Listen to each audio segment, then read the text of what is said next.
Hello, कैसे हैं आप सभी? स्वागत है आपका हमारे YouTube channel MP learning classes में। तो आज हम ऊर्जा स्वच्छता अभियान के तहत जो ऊषा ऐप है, उसके बारे में हम लोग जानकारी देंगे। पहले वीडियो में हमने आपको जो क्वेश्चन्स आंसर थे सभी मॉड्यूल्स के वो कंप्लीट कर लिए थे। अभी जो दूसरा हम वीडियो है, ये जो पार्ट सेकंड है, इसमें जो है क्वेश्चन आंसर्स कुछ चेंज हुए हैं मॉड्यूल्स में, तो उसको हम लेके आए हैं। तो आगे आप देखेंगे कि जो क्वेश्चन आंसर्स हैं, आप कितने आसान तरीके से उनका आंसर दे सकते हैं और तीनों सर्टिफिकेट बहुत ही ईज़िली वे में इसको डाउनलोड कर सकते हैं। तो चलिए देखते हैं इसको आगे। जैसे कि हमने इसको लॉगिन कर चुका है, आपने आपको लॉगिन करते आता होगा। हमने एक वीडियो में आपको पहले बताया, अगर नहीं बन रहा है तो आप उससे कर सकते हैं लॉगिन की प्रोसेस कैसे होती है। और लॉगिन करने के बाद आप जैसे आएंगे, नीचे लिखा हुआ आपको अभियान से जुड़े, इसमें आपको क्लिक करना है। जैसे आप क्लिक करेंगे तो आपके सामने एक फिर से एक इमेज ओपन होगी, एक पेज ओपन होगा, इसमें लिखा है ऊर्जा साक्षरता प्रशिक्षण। तो इसमें आपको क्लिक करना है, ठीक है। और क्लिक करने के बाद आपको सामने एक जो पेज ओपन होगा, इसमें आपके सभी मॉड्यूल्स आपको दिखेंगे। मॉड्यूल 0 से लेकर टोटल 12 मॉड्यूल्स आपको कंप्लीट करने हैं, ठीक है। तो इन मॉड्यूल्स के आंसर्स हम लोगों ने आपको स्क्रीनशॉट लेके इसमें बना दिए हैं। आप तुरंत इसको वीडियो को देख के इसको आप नोट कर सकते हैं और जल्दी जल्दी आपके जो सर्टिफिकेट्स हैं डाउनलोड कर सकते हैं। तो आपका जो पहला सर्टिफिकेट है, आपका थर्ड मॉड्यूल कंप्लीट करने के बाद में आएगा, देखिए। और जो सेकंड आपका सर्टिफिकेट है, 6 नंबर के मॉड्यूल को कंप्लीट करने के बाद आएगा। और लास्ट का जो आपका जो सर्टिफिकेट है, फाइनल सर्टिफिकेट आपका 12वें नंबर के मॉड्यूल को कंप्लीट करने के बाद आएगा। तो हमने ये सभी मॉड्यूल्स के क्वेश्चन आंसर्स आपके लिए लेके आए हैं, तो इसको आप आगे देख के नोट कर सकते हैं और आपका सर्टिफिकेट डाउनलोड कर सकते हैं। तो चलिए स्टार्ट करते हैं पहले मॉड्यूल से। आपका पहला जो मॉड्यूल्स है, देखिए, जो 0 नंबर का मॉड्यूल है वो ऑलरेडी कंप्लीट है। तो पहले मॉड्यूल के आंसर्स हम लोग कंप्लीट करेंगे, उसके बाद कंटिन्यू सभी मॉड्यूल्स के हमने क्वेश्चन आंसर्स में डाल दिए हैं, तो आप उसको नोट करके हल कर सकते हैं। चलिए स्टार्ट करते हैं। ये पहले मॉड्यूल के लिए हम बात करते हैं। पहले मॉड्यूल में पहला क्वेश्चन है, निम्नलिखित में से कौन सी गतिविधि ऊर्जा का उपयोग करती है? तो मोबाइल का उपयोग करना, दीवारों को रंगना, वाहन चलाना, ये सभी क्या है? ये सभी जितने भी हैं आपका क्या करती हैं, यूज़ करती हैं आपका। तो इसका आएगा, दिए गए सभी विकल्प इसके आ जाएंगे, ठीक है। चलिए नेक्स्ट क्वेश्चन देखते हैं। टेलीविजन हमारे दैनिक मनोरंजन का एक अभिन्न हिस्सा है। निम्नलिखित किन प्रक्रियाओं के लिए टेलीविजन के किसी भी रूप में ऊर्जा का उपयोग नहीं किया जाता? तो देखिए, इसमें गोदाम के लिए भी आपको उपयोग करना पड़ता है, निर्माण में भी करना पड़ता है, पैकेजिंग में करना होता है। तो इसका सही आंसर इसमें क्या, इनमें से कोई नहीं। मतलब सभी में क्या होता है कि ऊर्जा का उपयोग किया जाता है, ठीक है। तो इसका सही आंसर क्या, इनमें से कोई नहीं। चलिए नेक्स्ट क्वेश्चन देखते हैं, थर्ड नंबर। क्या कोई ऐसी वस्तु है जिसका उपयोग प्रतिदिन किया जाता है लेकिन किसी ऊर्जा का उपयोग नहीं करता? जैसे नीम धातु। तो नहीं, नीम धातु में भी क्या होता है, उसमें भी हम क्या करते हैं, इसमें भी ऊर्जा का योग होता है, मतलब इसमें नहीं, ठीक है। तो सभी जो जितनी भी वस्तुएं हम लोग इसमें करते हैं, नीम धातु में करेंगे तो उसमें क्या होगा, ऊर्जा का यूज़ करना पड़ता है। तो ऐसी भी कोई वस्तु नहीं है जिसमें ऊर्जा का उपयोग नहीं कर सकते, ठीक है। चलिए नेक्स्ट क्वेश्चन देखते हैं, फोर्थ नंबर का। इनमें से किस प्रक्रिया के लिए पुस्तकों ने किसी रूप में ऊर्जा का उपयोग किया है? तो देखिए, आपका निर्माण के लिए भी किया है, पैकेजिंग के लिए भी किया है और गोदाम में रखने के लिए भी किया है। मतलब दिए गए सभी विकल्प में क्या हुआ, ऊर्जा का यूज़ हुआ है। चलिए नेक्स्ट क्वेश्चन देखते हैं, क्वेश्चन नंबर 5 जो लास्ट है आपका इस मॉड्यूल का। क्वेश्चन है, टाइल्स, फर्नीचर और फलों के बीच क्या आम है? तो खाना पकाने में इनमें से कोई नहीं, सोना या ऊर्जा। तो तीनों में क्या है, टाइल्स बनाने के लिए भी ऊर्जा की आवश्यकता होती है, ठीक है। आपका फर्नीचर के लिए भी ऊर्जा की आवश्यकता होती है और फलों में भी आपका खाने के लिए क्या होती है, ऊर्जा की आवश्यकता। तो ये क्या है, ऊर्जा इसमें कॉमन है। तो आपके ये टोटल 5 क्वेश्चन आपके कंप्लीट हो गए हैं मॉड्यूल 1 के। तो आज को आप कंप्लीट कीजिए। अब नेक्स्ट मॉड्यूल के हम लोग देखते हैं। आपको मैंने पहले ही प्रोसेस बता दिया है पहले वीडियो में, किस तरह से आपका मॉड्यूल कंप्लीट करने के बाद चेक करना। तो ये आप नेक्स्ट मॉड्यूल में हम आते हैं। नेक्स्ट मॉड्यूल का क्या है, पहला क्वेश्चन देखें। इनमें से कौन सा नवीनीकरण ऊर्जा का स्रोत है? तो आपको बताना है। देखिए, petrol, diesel, hydro energy, kerosene. तो ये तीनों जो है, पेट्रोल, डीजल, केरोसिन, क्या है, ये ऊर्जा स्रोत नवीनीकरण नहीं कर सकते। एक बार क्या हुआ, यूज़ करने के बाद वो खत्म हो जाता है। तो हाइड्रो एनर्जी जो है क्या है आपका, ये नवीनीकरण का एक स्रोत है, ठीक है। चलिए नेक्स्ट क्वेश्चन देखते हैं। क्वेश्चन नंबर 2, इनमें से कौन सा नवीनीकरण ऊर्जा का स्रोत है? तो आपको सबको पता है, जैसे कि पेट्रोल, केरोसिन और डीजल, ये क्या है, नवीकरण ऊर्जा के स्रोत नहीं है, मतलब ये नहीं है। तो आपका क्या जाएगा इसमें, आपका पवन ऊर्जा। जैसे कि उसमें हाइड्रो नहीं था, इसमें पवन ऊर्जा क्या है, नवीनीकरण की ऊर्जा के स्रोत है, ठीक है। नेक्स्ट क्वेश्चन देखते हैं, क्वेश्चन नंबर 3।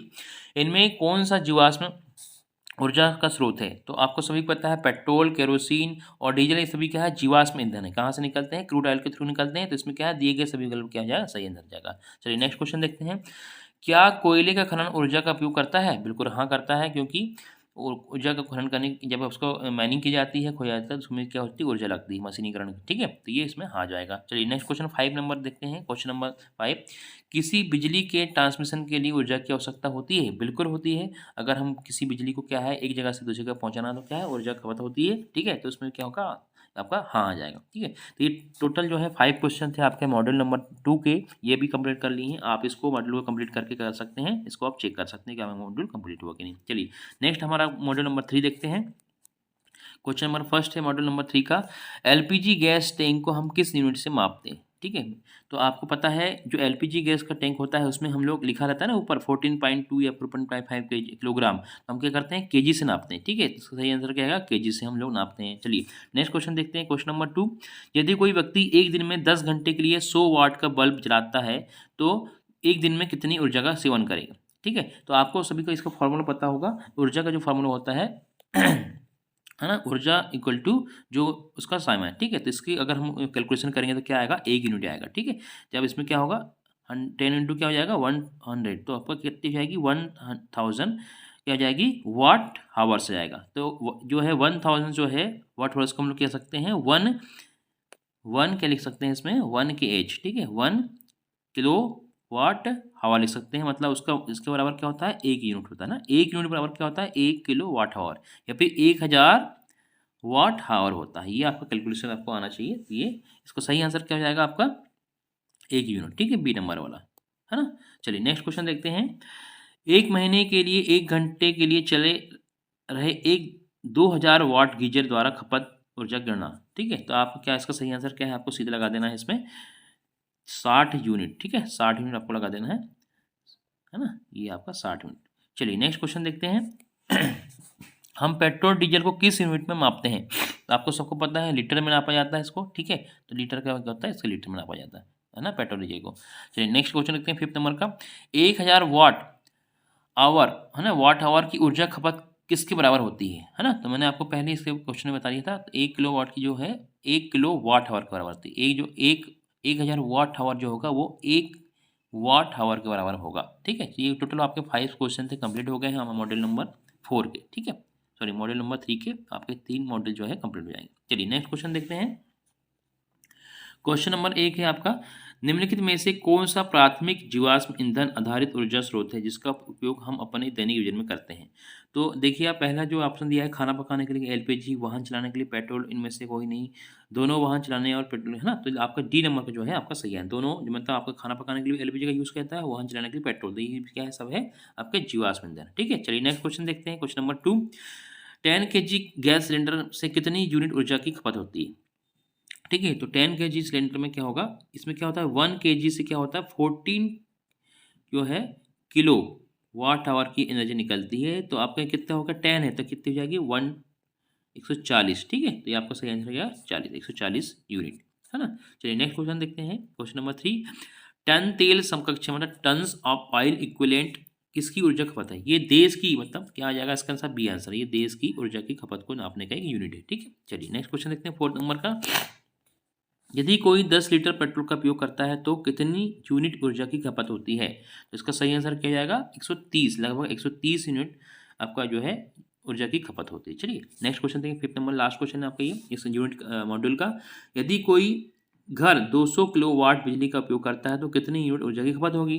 तो आपको सबको पता है 1 किलो वाट है ना, 1 किलो वाट के बराबर क्या होती है 1 यूनिट होती है। ठीक है, 1 यूनिट होती है, तो आपका 200 किलो वाट आवर है तो इसका क्या आंसर हो जाएगा आपका लगभग 200 यूनिट हो जाएगा। ठीक है, ये आपका सी नंबर का जो है सही आंसर है। चलिए नेक्स्ट क्वेश्चन देखते हैं, मतलब ये मॉडल आपका कंप्लीट हो चुका है। अब नेक्स्ट मॉडल के जो क्वेश्चन है उसको हम लोग हल करते हैं। चलिए फटाफट देखते हैं, पहला क्वेश्चन है बिजली के उत्पादन के दौरान कार्बन डाइऑक्साइड निम्नलिखित में से किससे निकलती है। तो ये आपका जो पहला है आपका कोयला से निकलती है। ठीक है, जो CO2 होती है, देखिए सौर ऊर्जा में कोई CO2 निकलती है, पवन ऊर्जा में कोई निकलती है, परमाणु से, ये कोयला से जो होती है CO2 निकलती है। ठीक है, चलिए नेक्स्ट क्वेश्चन है, क्वेश्चन नंबर 2 क्या है, देखिए यदि कोई व्यक्ति 1 महीने में 50 यूनिट बिजली का उपयोग करता है तो बिजली का उपयोग करके कितना CO2 उत्सर्जित करेगा। तो आपको बता दें 1 किलो वाट है ना, 1 किलो वाट इक्वल टू क्या होता है 1 kg, 1 kg क्या निकलती है आपकी CO2 निकलती है। तो क्वेश्चन क्या बोल रहा है 50 यूनिट बिजली, तो 50 यूनिट मतलब क्या हो गया 50 किलो वाट हो गया। ठीक है, 50 यूनिट मतलब क्या हुआ 50 किलो वाट हो गया, तो कितनी हो जाएगी ये इक्विवेलेंट हो जाएगी इसकी 50 किलो वाट हो जाएगी। ठीक है, 50 किलो वाट CO2 क्या है, सॉरी 50 kg CO2 जो है आपकी इसकी उत्सर्जित होगी। चलिए नेक्स्ट क्वेश्चन देखते हैं, क्वेश्चन नंबर 3, कार्बन फुटप्रिंट के लिए निम्नलिखित में कौन सा जिम्मेदार नहीं है। तो कोयला है, कोयले से भी क्या जलाने में क्या होता है CO2 निकलती है, गैस में भी निकलती है, पेट्रोल से भी निकलती है। तो पेड़ से कोई CO2 नहीं, क्योंकि CO2 क्या होता है पेड़ क्या करते हैं CO2 को ग्रहण करते हैं। ठीक है, इनहेल करते हैं, तो वो हमारे लिए अच्छे हैं। चलिए नेक्स्ट क्वेश्चन देखते हैं हम, क्वेश्चन नंबर 4, 4 में देखिए ऊर्जा आवश्यकताओं के लिए जीवाश्म ईंधन जलाने के लिए समीकरण बताइए। तो समीकरण क्या है आपका, कार्बन जो है जब जलता है तो ऑक्सीजन के साथ जलेगा तो क्या निकलेगा, CO2 बनती है और साथ में क्या होता है, एनर्जी निकलती है, ऊर्जा। तो ये आपका पहला ऑप्शन सही हो जाएगा। ठीक, चलिए नेक्स्ट क्वेश्चन करते हैं 5 नंबर। यदि कोई व्यक्ति एक दिन में 5 लीटर पेट्रोल का उपयोग करता है तो इस पेट्रोल का उपयोग करके कितना CO2 उत्सर्जित करेगा। तो आपको बता दें 1 लीटर पेट्रोल में ये जब 1 लीटर क्या करता है वो, कोई मतलब 1 लीटर अगर पेट्रोल जलाते हैं तो वो कितने किलोमीटर होता है, उसके से 3 kg क्या होती है आपकी CO2 निकलती है। तो इसका जो सही आंसर क्या है, अगर 5 लीटर है तो 5 या 15, तो आपका सही आंसर जाएगा 15 kg CO2 निकलेगी इससे। ठीक है, तो ये मॉड्यूल आपका कंप्लीट हो चुका है ना। तो इसका आप क्वेश्चन करके नेक्स्ट मॉड्यूल के हम लोग क्वेश्चन देखते हैं, फटाफट देख लेते हैं। तो पहला क्वेश्चन देखिए नेक्स्ट मॉड्यूल का। वर्ष 2021 में हुए कनाडा में लू के कारण कितने लोगों का नुकसान हुआ था। तो लगभग वहाँ पे 750 लोग क्या थे, से ज़्यादा लोग क्या थे, बीमार हुए थे, मतलब लोगों को प्रभावित हुए थे, किसी को लू लग गई थी, किसी की डेथ हो गई थी। ठीक है, ये क्वेश्चन हो जाएगा आपका। नेक्स्ट क्वेश्चन देखते हैं, CO2 के अत्यधिक उत्सर्जन के कारण वैश्विक तापमान बढ़ रहा है। वैश्विक तापमान के अलावा निम्नलिखित में कौन सा क्या बढ़ रहा है।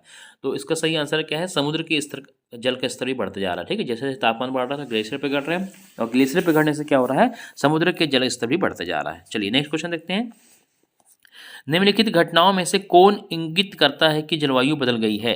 तो दिए गए सभी विकल्प हैं। देखिए पहला क्या है, जंगल में आग लगने की वृद्धि बढ़ जाती है, वैश्विक तापमान में वृद्धि हो जाती है और बाढ़ में भी वृद्धि हो जाती है। ठीक है, पानी का स्तर बढ़ जाएगा तो क्या होगा, बाढ़ में भी ज़्यादा आएगी। तो ये सभी जो है विकल्प हैं जितने के दिए गए हैं सही, मतलब डी सही आंसर है इसका। ठीक है, चलिए नेक्स्ट क्वेश्चन देखते हैं, क्वेश्चन नंबर 4 सॉरी।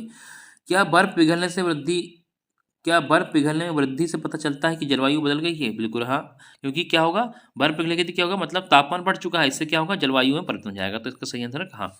5 नंबर देखते हैं, कौन सा तूफान संयुक्त राज्य अमेरिका में भारी तबाही का कारण बना था। तो इसका सही आंसर क्या है, आईडी तूफान। ठीक है, ये आईडी तूफान जो था क्या था, ये इसने भारी मतलब वहाँ पे तबाही मचाया था। ठीक है, चलिए ये आपके मॉड्यूल के 5 क्वेश्चन कंप्लीट हो गए हैं। आप इसको कंप्लीट करके नेक्स्ट मॉड्यूल की ओर बढ़ सकते हैं। तो नेक्स्ट मॉड्यूल के क्वेश्चन देखते हैं। पहला क्वेश्चन देखिए क्या है, जीवाश्म ऊर्जा स्रोत ऊर्जा के आदर्श स्रोत नहीं है क्योंकि, पहला क्या ऑप्शन है, कई देशों के आयात करना पड़ता है, कुछ समय बाद समाप्त हो जाता है। ठीक है, उपयोग के परिणाम स्वरूप CO2 उत्सर्जन करता है। तो ये सभी क्या है, जो दिए गए विकल्प हैं सभी के कारण क्या होता है, ये जो ऊर्जा जीवाश्म है, जीवाश्म ऊर्जा स्रोत जो है आदर्श नहीं है। चलिए नेक्स्ट क्वेश्चन देखते हैं, क्वेश्चन नंबर 2। केवल सौर ऊर्जा के अपनाना फायदेमंद नहीं होगा, हमें इसे केंद्रीकृत और तरीके से उत्पन्न और उपभोग करना होगा।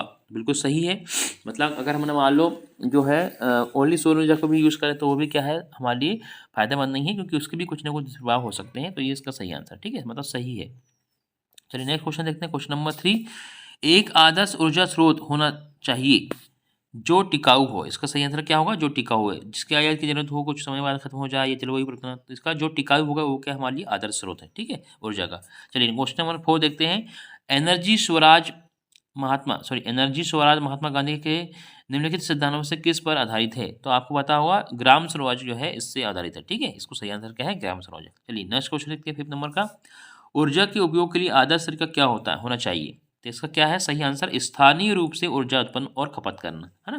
मतलब अगर आप जहाँ पे रह रहे हैं वहीं पे अगर ऊर्जा को क्या करेंगे, उत्पन्न करेंगे और वहीं पे आप खपत कर देंगे, तो क्या होगा, ये आदर्श तरीका होता है किसी ऊर्जा के उपयोग का। चलिए ये आपका जो मॉड्यूल था 5 क्वेश्चन से कंप्लीट हो चुके हैं। अब हम लोग नेक्स्ट मॉड्यूल की ओर बढ़ते हैं, तो इसको आप मॉड्यूल को कंप्लीट कर लीजिएगा।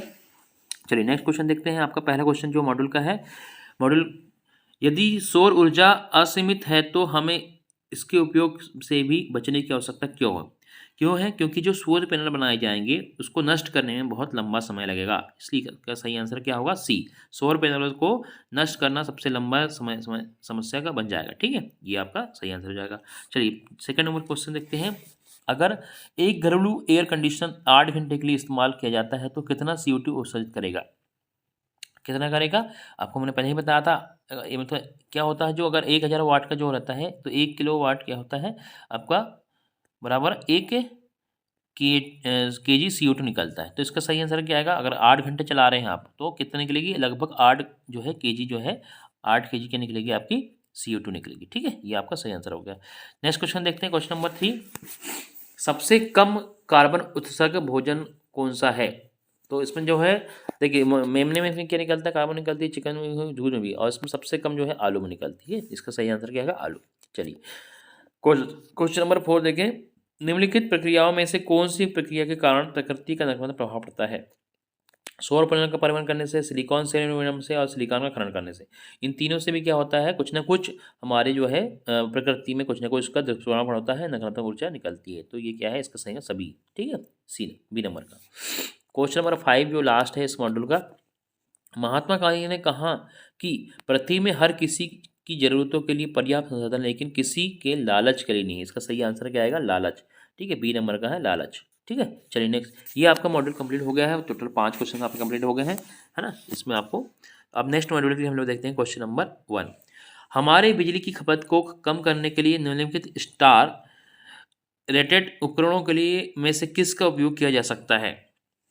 तो आपको पता है कि जितने भी 5 स्टार रेटेड जो उपकरण होते हैं वो बहुत कम ऊर्जा को खपत करते हैं, मतलब वो कम एनर्जी लेते हैं या कम लाइट जलाते हैं। तो आपको अपने घर में जितने भी उपकरण हैं उसको 5 रेटेड उपकरणों का यूज़ करना चाहिए। ठीक है, चलिए नेक्स्ट क्वेश्चन देते हैं, क्वेश्चन नंबर 2। ऊर्जा के उपयोग से कम करने के लिए क्या मतलब है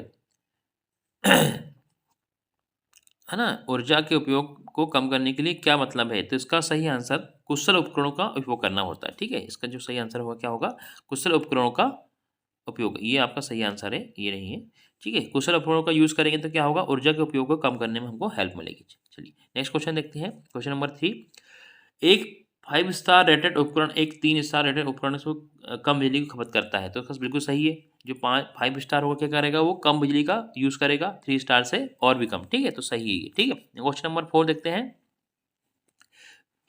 केवल सौर ऊर्जा को अपनाना फायदेमंद नहीं होगा, हमें सबसे पहले कुशल उपकरणों का उपयोग करते हुए ऊर्जा के उपयोग को कम करना होगा। ये बिल्कुल सही आंसर है। ठीक है, इसका सही है लिखना पड़ेगा। ठीक है, चलिए नेक्स्ट क्वेश्चन देखते हैं 5 नंबर का। ये रिपीट हो गए क्वेश्चन आपके। चलिए क्वेश्चन नंबर 5 क्या है, देखिए क्वेश्चन नंबर 5 क्या बोल रहा है, 2 स्टार रेटेड उपकरणों की तुलना में कुशल 5 स्टार रेटेड उपकरणों का उपयोग करके कितनी ऊर्जा बचाई जाती है। तो उसका क्या सही आंसर है, 41 से लेकर 60% की है जो ऊर्जा बचा सकते हैं। ठीक है, तो ये आपका सही आंसर हो जाएगा। ठीक है, ये मॉड्यूल आपका कंप्लीट हो गया है। अब नेक्स्ट मॉड्यूल के लिए हम लोग देखते हैं क्वेश्चंस।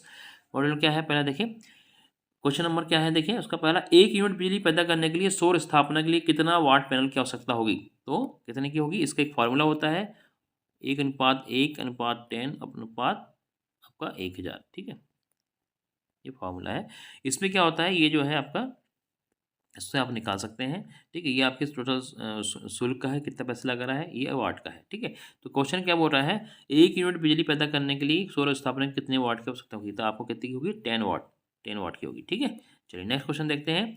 यदि एक घर की मासिक बिजली की खपत 100 यूनिट है तो बैटरी आधारित सोलर प्रणाली नो ग्रिड के लिए कितना निवेश की आवश्यकता होगी। तो आपको 1 लाख की आवश्यकता होगी। ठीक है, पहला आपका सही आंसर। क्वेश्चन नंबर 2, यदि घर की मासिक बिजली की खपत 100 यूनिट है तो सौर प्रणाली स्थापना के लिए छत के कितने वर्ग फुट की जगह की आवश्यकता होगी। तो आपको कितनी होगी, अगर 100 यूनिट की आवश्यकता है तो आपको 100 वर्ग फुट की आवश्यकता होगी अपने छत में जो पैनल लगाने के लिए। ठीक है, चलिए नेक्स्ट क्वेश्चन नंबर 4 बोलते हैं।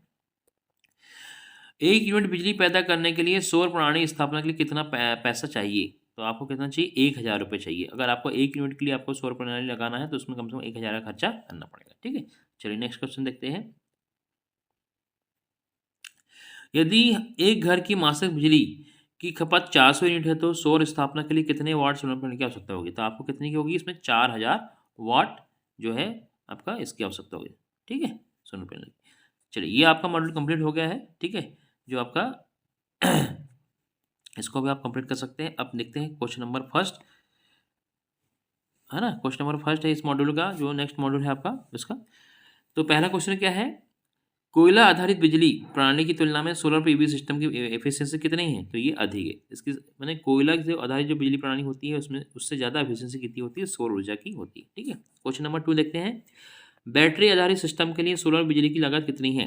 तो इसकी कितनी आएगी आपका, अगर बैटरी आधारित सिस्टम लगाएंगे तो 3 से 5 रुपये की आपकी पर बिजली मतलब उसकी आ जाएगी ना। बैटरी आधारित सिस्टम के लिए सोलर बिजली की लागत कितनी जाएगी, 3 से 5 रुपये जाएगी। ठीक है, चलिए नेक्स्ट क्वेश्चन देखते हैं। कोयला आधारित बिजली प्रणाली के लिए एफिशिएंसी कितनी है। कोयला आधारित की कितनी होती है, मात्र 8 से 10% तक होती है। चलिए ठीक है, नेक्स्ट क्वेश्चन देखते हैं।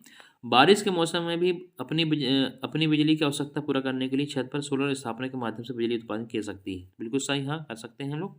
तो सही आंसर क्या जाएगा, हाँ हो जाएगा। ठीक है, ये देखिए क्वेश्चन नंबर 5 लास्ट हुआ है आपका ये, क्या बारिश के मौसम में सोलर तकनीक काम करती है। तो बिल्कुल हाँ करती है, बिल्कुल सही आंसर है ये। ठीक है, ये आपके टोटल मॉड्यूल आपके कंप्लीट हो चुके हैं। तो टोटल आपके 11 मॉड्यूल जो थे इसमें आपके कंप्लीट हो जाते हैं। आपका इसके बाद करने के बाद जैसे आप 12 मॉड्यूल में जाएंगे उसमें आपको क्लिक करना है, तो उसमें भी आपको कंप्लीट कंप्लीशन करके ऑप्शन आएगा और इसी तरह से आप फटाफट इसको आप कंप्लीट कर सकते हैं और अपने पूरे मॉड्यूल के बाद आप अपने 3 सर्टिफिकेट जो हैं आपको डाउनलोड कर सकते हैं। पहला जो होगा आपका तीसरे मॉड्यूल में क्या आएगा, दूसरा आएगा आपको छठवें मॉड्यूल के बाद और जो लास्ट वाला आएगा आपका 12वें मॉड्यूल के बाद में आपका ये आपको सर्टिफिकेट मिलेगा, उसको आप डाउनलोड कर सकते हैं, है ना। तो ये हम आशा करते हैं कि आपको ये क्वेश्चंस बन गए होंगे और जल्दी से आप सर्टिफिकेट डाउनलोड करके आप अपने स्कूल से अपने ऑफिस में कहीं भी आप भेज सकते हैं इसको, ठीक है। तो वीडियो देखने के लिए बहुत बहुत धन्यवाद। Thanks for watching.